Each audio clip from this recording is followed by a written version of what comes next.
విశాఖలో వింత ఘటన జరిగింది. మద్యమత్తులో ఆర్టీసీ బస్సు డ్రైవింగ్ చేసుకుంటూ వెళ్లిపోయాడు మందుబాబు. చోడవరం వెళ్లాల్సిన బస్సును బస్టాప్లో డ్రైవర్ కాసేపు ఆపాడు.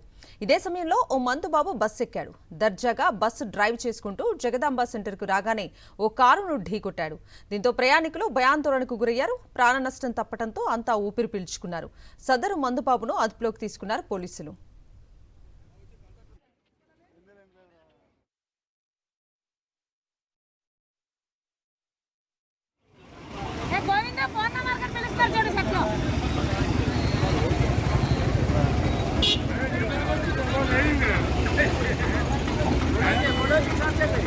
ఆర్టీసీ డిపోకి వెళ్ళిపోతానండి.